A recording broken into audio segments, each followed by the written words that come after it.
ટાંટાણાન મળો આ traffic PSI શ્યામગીરી ગોસ્વામીને। હવે તમને એમ થતું હશે કે અમે શું કામ એમ કહીએ છીએ કે મળો આ પીએસઆઈ સાહેબને। આ પીએસઆઈ સાહેબ છે ને સોશિયલ મીડિયાનો એટલો બધો શોખીન છે ને, પોતે જે ટ્રાફિકનું કામ કરતા હોય ને ત્યારે 2-3 તેના પાગિયાઓને બોલાવે, વિડીયો ઉતારે ને ભાઈ સોશિયલ મીડિયામાં વાયરલ કરાવે, એટલે પોતાની જાતને પોતે સિંગમ છે ને એવું સાબિત કરાવે। અને આ વિડીયો ઉતારતા હોય ત્યારે તેઓ શું કરે ખબર છે? કોઈ પણ યંગસ્ટર વાહન ચાલક જતો હોય ને તેને રોકે, હોર્ન અને એલઈડી ની બાબતે ખખડાવી નાખે, તોછડું વર્તન કરી નાખે। આમ ટૂંકમાં કહીએ ને તો આ સાહેબ છે ને રીલના બહુ શોખીન છે અને રીલ થી રોલો પાડતા જ હોય। દાદાવાળી નીચે ઉતરીને જોજો, તને દેખાય સામે?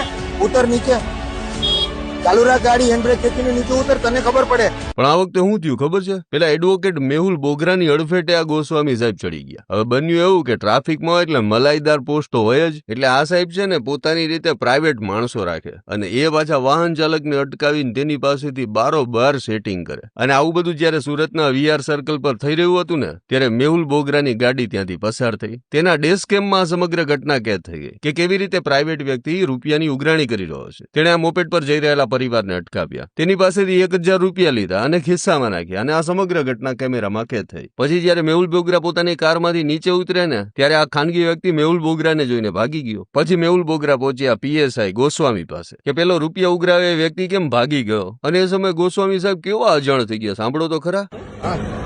યુનિફોર્મ કઈ નહીં, એમ જ ઉભા હતા, એટલે આ ડેસ્ક કેમ્પમાં આવ્યા, ભાઈ પાસેથી 1000 રૂપિયા લીધા, મારા ગાડીના ડેસ્ક કેમ્પમાં આવ્યા।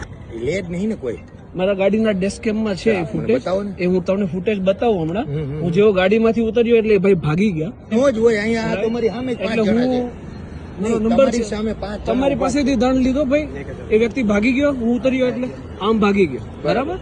એનો કોન્ફિડન્સ તો જોવો, એને ના પાડી દીધી કે ના ના કોઈ હોય જ નહીં, એવી રીતે થોડી કોઈ રૂપિયા ઉઘરાવતું હોય। ઓન કેમેરા જે ઘટના કેદ થઈ છે, આમ છતાં ગોસ્વામી સાહેબનો કોન્ફિડન્સ કેવો હતો કે નાના કોઈ રૂપિયા ઉઘરાવતું જ નથી। એટલે વિચાર કરો કે સરકારનો પગાર લેવાનો, ઓન ડ્યુટી રીલો બનાવવાની, ઉઘરાણાઈ કરવાના અને આવી રીતે પાછો કોન્ફિડન્સ રાખવાનો કે નાના કોઈ રૂપિયા લેવાતા જ નથી। ત્યારે ટ્રાફિક વિભાગના પીએસઆઈ શ્યામગીરી ગોસ્વામીનું આ હડાહડ જૂઠાણું તમને કેવું લાગ્યું? આમ કાયમ માટે સોશિયલ મીડિયામાં પોતાના માટે રીલો ઉતરાવી અને શ્યામગીરી ગોસ્વામી પોતાની જાતને સિંગમ સાબિત કરવા માંગે છે ને, આજ ખરેખર તેની રીલ ઉતરી ગઈ છે। હવે જોઈએ ઉચ્ચ કક્ષા